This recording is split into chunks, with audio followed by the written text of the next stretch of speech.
Still carrying on with my extraction, going really well. I've just got the right hand side to do there, probably about 80-90 supers left. It's gone really well, all good. And I've had to bottle some honey up last week. That's gone out, and obviously the weekend starts tomorrow. We're Friday today, but bank holiday. What I have been doing though, look at this lovely golden wax. Been melting down some wax, all the wax, well, one of the loads of wax cappings, and I had a little spillage, because you always forget how much wax cappings you have, because you get a bit of honey mixed with it and it fills the bucket up quick, but you get a nice clean pour with wax cappings. So I'll pick that up, melt that down in the next melt. That'll be fine. But I just wanted to show you this. I had a rag that was stuffed in the bottom of the wax melter that had cappings, and obviously got drenched in honey, and I just thought it'd be good for you to see this. Now, I have been swatting a lot of these, but as you can see, there is common hornets and there is Asian hornets. So it's a really good opportunity to just brush up on a bit of your spotting skills. Look at that. So on the right, you've got the common hornet. On the left, you've got the Asian hornet. And there's a lot more Asian hornets here than there is common hornets. But it gives you a little bit of a chance to see the difference between the two. And the common hornets are actually quite aggressive towards the Asian hornets. So you can see with the Asian hornet, the classic yellow legs. And they're constantly fighting with the Asian hornets. Unfortunately, they don't seem to do that out and about at the hive level, or the nest level, I should say. Beautiful common hornet there. I don't think that's a queen, it's probably just a worker. But it could be a drone, or it could be a queen, not developed this time of year. It could be anything, could be one of the three. So there's another one there. That's a bit of a beast, that one. And they're just licking this rag because it's got honey juice in it. And the funny thing is, it's attracted some good Asian and common hornets to see them together.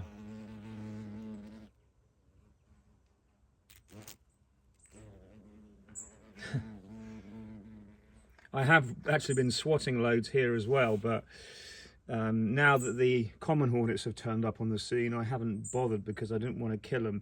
And at the end of the day, a lot of these are probably just worker hornets that will be dead at the end of the year. So it's just kind of a good moment to just kind of refresh and share this so you can see the difference.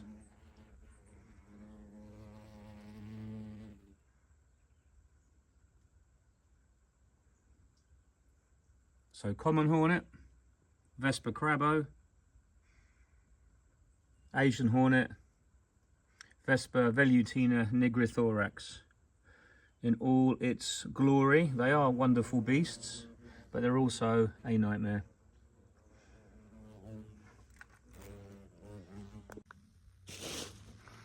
Just walking down to my shed on my daily trip to work.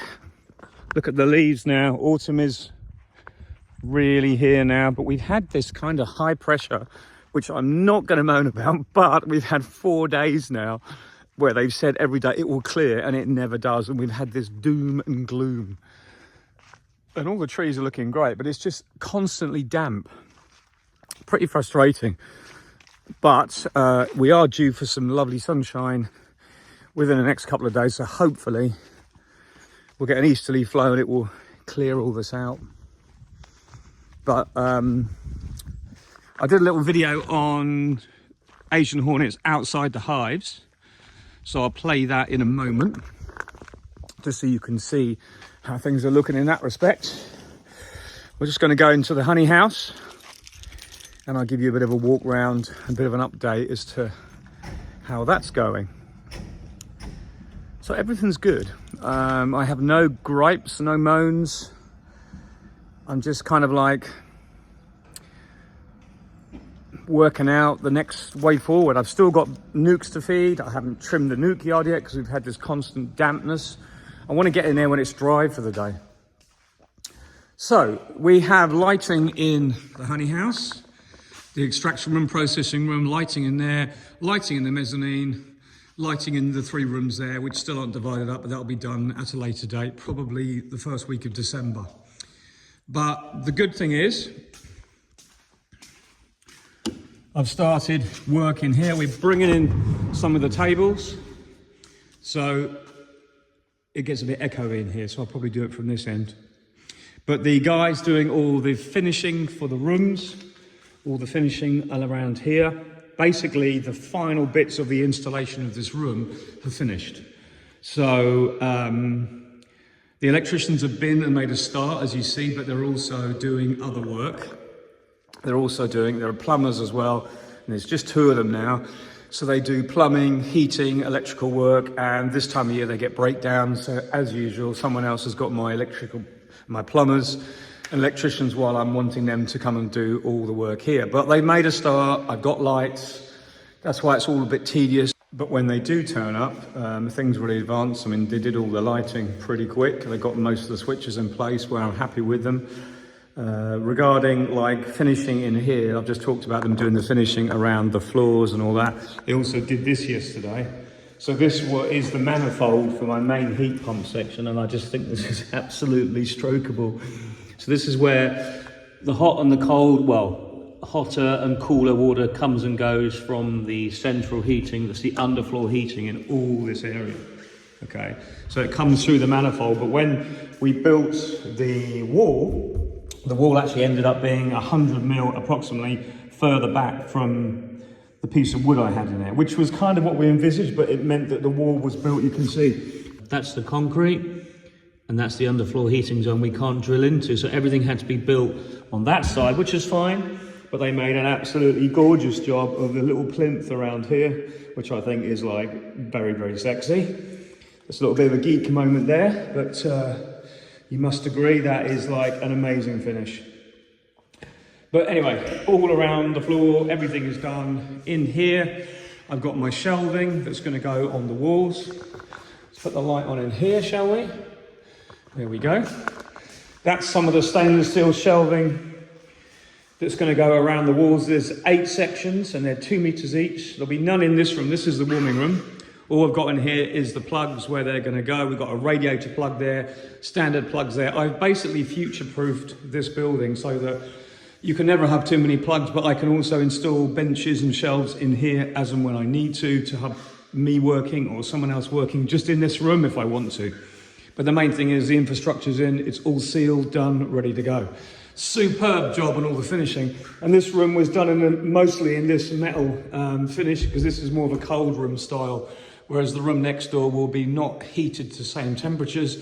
So they finished all this in a more of a durable product that doesn't move when it gets hot or cold. But lovely finish around everything. Superbly happy with that. What a lot of work, but hey, that was all in the price. You pay your money, you get your goods, don't you? So my plugs are all going to go on here, hopefully this coming week.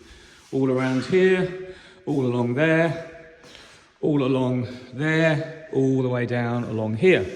And in the places where we can't have plugs because this is a partition wall, we have plugs in the ceiling that are going to be the camping car type that you will be able to just they're a blue socket and you plug into, and they've got a lead that hangs down, and that will get around that problem. But these are going to be high rated sockets, so it'll be 2,000 watt each, if not 3,000 watt. And I've got 1, 2 there. I've got 1 socket that will be there for the pollen dryer, and 1 then 2 in the middle, so I can have them either side of the extraction line if I want to warm some honey, or plug in a warming cable for the sump in the future, and 2 in this corner. 1 there and 1 there, because I'm going to be doing wax work in here. That's what I've decided. See, these switches, these smaller sockets aren't the capacity that I need for doing wax melting, and I've got to have individual sockets for the circuits. When they inspect this place, they won't allow me to have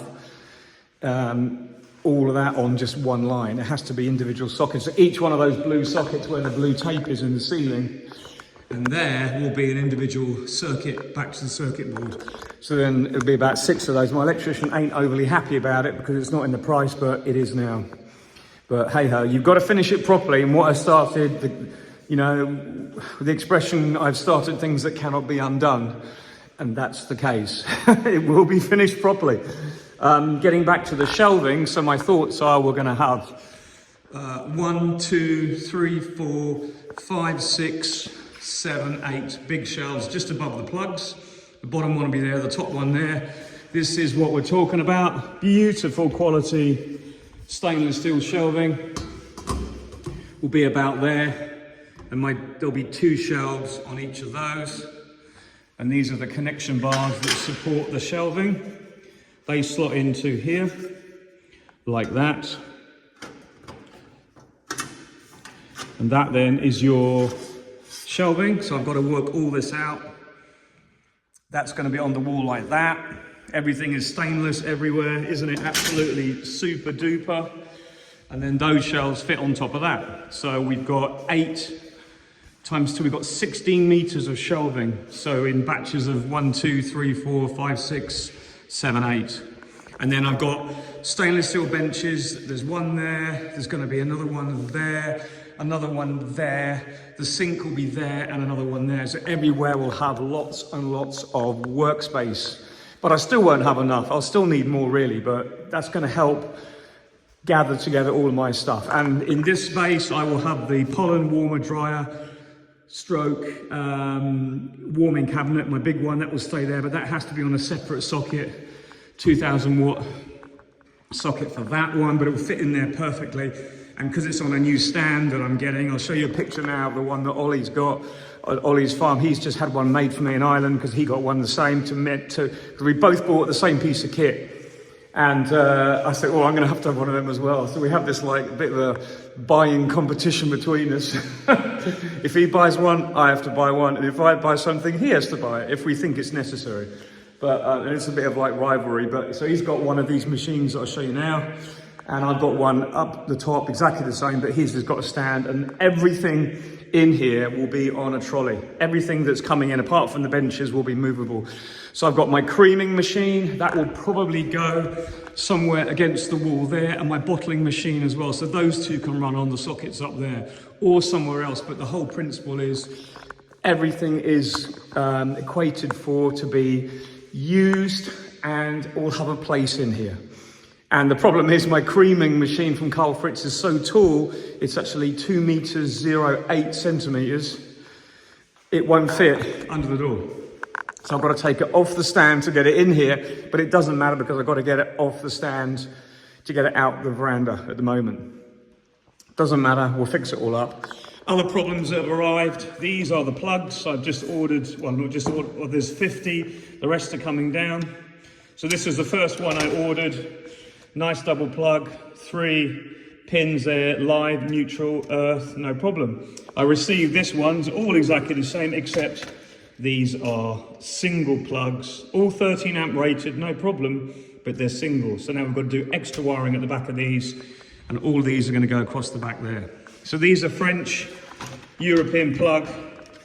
It means I can plug in my socket, put the cover back down, and this will allow me to close it down and keep, theoretically, the plug completely waterproof, which I like. It's just something I thought I'd go for.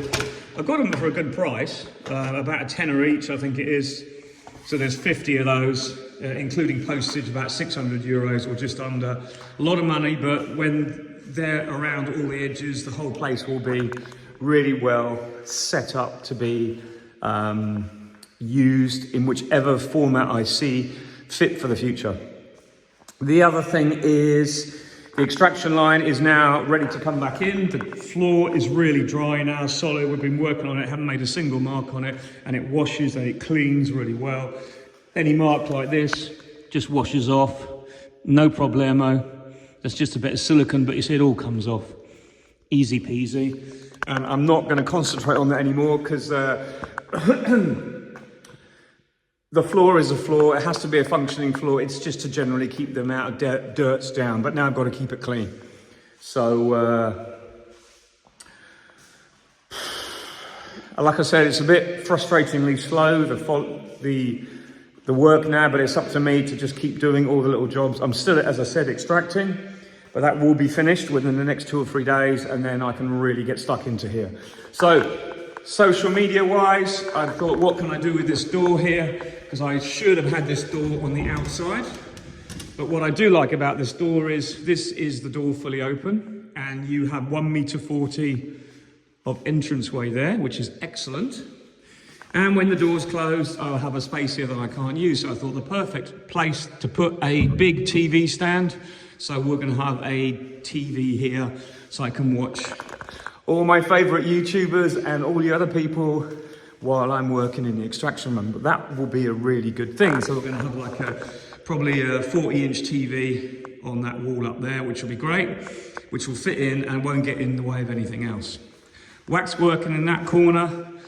Sink there, bottling machine, creamer, well, that will be together because I'll be using my creamer and bottling machine often, and that will work really well there together. And when I'm not using it, it can just stay there out the way, and there'll be enough room to work around it.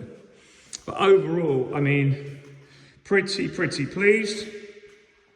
These shelves are going to give us a lot of storage, and everything should work out pretty well in the end. I'm hoping that I'll only need a little radiator in here in this room if I'm not using the underfloor heating, and I could easily warm this because 100mm insulation all the way around will make it pretty sexy, pretty warm and pretty nice.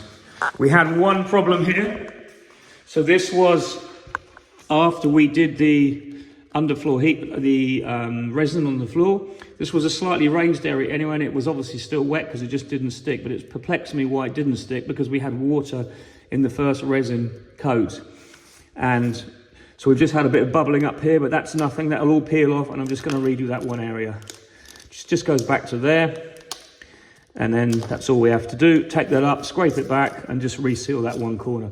But out of all the floor, that's the only place where we had anything that we found so far. So we'll redo that, cut that off, recoat it. I've got some spare resin I wanted to show you. So you can see it isn't always the perfect finish, but I'm pretty happy with the resin I've chosen. It wasn't the most expensive resin, but it was still like 6K to do all the floors in here, in the hallway and in the offices and bathroom, toilet. So that's all working now. That's all been resined right up to the edge there. They've even finished, for example, yesterday. They did a great job. I'll just put the light on in here. Excuse me for a moment. This is what it's like. I've got a couple more extra switches to go in. So that light there does the hallway. But they have finished all the way to here on the wall. Everything's been finished nicely. Quite happy with that. Look at that. Very neat. So this now will be like we call the service technique, or where the electrical box will come back in. There's quite a few wires starting to accumulate there. That's the temporary lighting at the moment, but it's fairly safe. But that will arrive there, and that's where we'll build the box for the, we call it coffre électrique, or the electrics box. That will all be built there. And the heat pump will be this side. There'll be heat coming from there. Those two do the main underfloor heating manifold, and these two here, there do the room in this side, which is no further down the line. But we do have lights in this as well. So this is going to be a toilet here, a plain simple toilet this end, plenty of room around it, a shower, a walk-in shower there, and a vanity based on that. And as I said, it will be divided across here, and then we'll have a storage room in the middle, and we're going to cut a door into that side. So there'll be a door in there for storage, and then the office will be after that. But overall, it's all finished. It's great. It's just time now to finish things off, to get stuff done, to get that work done on finishing and adding little bits and personalization. I've got lots of ideas. I'm thinking of using some of the wall space inside and out to have media on the walls that will be like on separate subjects on different parts of beekeeping, because so many people like come around the honey house, or they say, oh, tell me about this and how does that work? So I'm going to have, for example, here we might have a poster that talks about Varroa, and here we might have a poster that talks about Cajun queens, and so we'll do one section on one problem, one section on another. But I don't know quite how it's going to work, but I know that I can do some really good stuff on Canva. I subscribe to that. I use that for doing my presentation sometimes. So having that would be great, and just as an educational thing to have that somewhere in the honey house where we could go to a wall and show someone pictures and have it permanently done. We can design it and we can get it all printed up on big adhesive panels and then put it up, and it's not that expensive. So that's a really good thing I'm really interested in doing. So there's like a million things to do, in fact more than ever, but I just need to get this honey finished. So it's good, everything is great, and I have no problems. The only big pain in the backside I've sort of got to moan about is defilming these tables, taking all this stuff off. What a job that is, you know? Absolute nightmare. And even all the shelving, everything you get is covered in this protection film when they make it. So you've got to take the whole lot off bit by bit, and it takes absolutely ages. So the top of the table's done, but not the bottom. We've done the sink. This is the big sink that's going to go in there, which is absolutely lovely. And here we have a rather nice, and I would say also again, sexy. Let me get the box open. A lovely big mixing tap. And that will look really nice. Why I close this like this, I don't know. So I can open it for you, there you go. A really nice big mixing tap that will be great to rinse off stuff. There you go, it's all there, all the bits. That's some kit there, and there's the mixing tap. Some kit there. So that all came with it in the purchase. Yep, broke the bank. But it's gone, it's gonna look great. So that'll come out the middle there probably, or there, but I think it'll probably be in the middle there. And then that will really finish off the honey house and have really good washing facilities and more storage underneath. Every one of my tables are the same size, the same upstand at the back, and the same plinth on the bottom. So we've all got storage extra there as well as the shelves, which will go some way as to sorting the problem out of all the little bits that I'm bringing into honey house, and they'll all have to go somewhere, and that's the problem.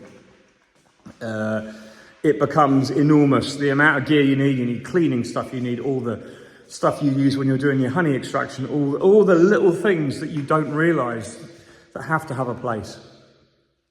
So anyway, enough of this waffling. Here's a little video on me talking about the Hornets in front of the house and how they've been this year, because a lot of people are asking me how it's been for me this year, and it's been a lot less. But I'll play the video, give you some idea of what's going on and where we are. But we are at the end of the season for the Hornets now. And hopefully that's going to be it. And we'll start trapping again in February, March time when it all kicks off again. So have a great weekend. Catch you again soon. Hope you like the update. It is all progressing really well, but there's just loads of work to do. Catch you soon. Bye. So a little bit of an Asian Hornet update for you. A lot of people have asked me what the season's been like. And this season for me has been very light on stress on the colonies. So just to give an example, I've got 2 breeder queens here. I've got a Buckfast breeder queen inseminated and a Carniolan breeder queen inseminated. So those 2 are quite nice big colonies. That one's retreated a lot. This Buckfast has a habit of actually being out the front when we've got Asian Hornets around. And you can see right in front of the hive there now, there is an Asian Hornet underneath, scouting around. There's in fact 2, one on the floor, one underneath that twig. But we haven't had many Asian Hornets here this year at all until now. But what this tells me is this current bit of Asian Hornet pressure tells me that this is just queens that have been emitted from the nest. I haven't been able to find the nest. And to be honest, I haven't looked, because where I find a nest, there'll be another one, another few kilometers away or less. And that's my point about this now. It's lost. We cannot control it anymore over here. But what we can do is trap the spring queens. And that's about all we can do. But it seems to work pretty well. And with the weather on our side, we are going to have good and bad seasons. 2022, as you know, was a surge year here. We had a drought and heat and everything was absolutely mad and crazy. 2023 last year was very light as well because we had bad weather as well. This year has been quite rainy and wet, but some good weather in the season. But you can see that now. 1 or 2 Asian Hornets there, and there comes this time of the year where the Asian hornets are at the end of their cycle, the same as wasps. In fact, there's a common hornet there. I can show you. That's your common hornet there. You see? And that looks like a worker to me underneath the hive, just in front there now. So that looks like a worker to me. But my point is, what I was going to say before was we get this point every year where there's a lot of unemployed workers around, albeit Asian hornet workers, albeit common hornet workers and wasps. The nests are finished. The dispersal of queens is taking place, and that is what's happening now with these few hives. That hive is just a straightforward F2, I think, from last year. It swarmed this year, but they've recovered well. They're bringing in loads of pollen. They've all been fed. I've actually got a feeder on top. They had put honey in that I put it above a feeder since. Sorry, I've got a super on top that they've put some honey in originally, but I've put the super above a feeder, so they'll bring that honey back down into the brood box now, and they'll clean that out. But my point is, all three colonies are all together. I should technically, there's one going there. Look, that's been caught by the common hornet, and off it goes up in the tree. But I should have more hives in one area, and then it would take the Asian hornet pressure off the immediate 3 hives. But as I said, it hasn't been a problem this year, and what I'm seeing now is, I assume, is the majority of these here are queens. But you can see the passage of bees. I can tell you also that there's a nice smell of ivy still coming from these hives. With the 26th of October today, we in Brittany have had it generally much lighter this year. If you trapped in the spring, you'd have done a good job of capturing fondatrices, or founding queens, that are the ones that have overwintered last year. So there's 2 times of the year when you would consider trapping. It's now, because the queens are emerging, so you can trap, and literally anything in my traps I can show you here. I'm just going to go and foolishly walk ahead and grab one. But there is a few wasps in this trap, but there's also a few common hornets, which isn't ideal, but the majority there are Asian hornets. And I'm pleased I've got those. I don't like to trap a few queens of the common hornet, but we have seen, honestly, no decline, no noticeable decline at all in the numbers of common hornets. And you can look up those figures as well. So by targeting the queens this time of year, we do trap a lot of Asian hornet queens. But next spring is the real key time where you can target a lot of the founding Asian hornet queens, because the Vespa Crabo, the common hornet queens, do not fly till really the end of April, May. And that is the best time to capture them. So I've got the Jabberprod trap there, which is the grey one. That works pretty well, but the problem is you need to have live hornets in it to attract others in. And obviously you've got to bait it, which is fine. But this time of year, and with this amount of Asian hornets around, which isn't a great deal, and there's more now because of just queens being released, there isn't really any real need to use this one, because it only is really good in a year where you have really bad problems. So I would say the Jabberprod is great, and all the prototypes that rely on those kind of entrances work fine in heavy infestations. Otherwise, you are better off with the kill traps.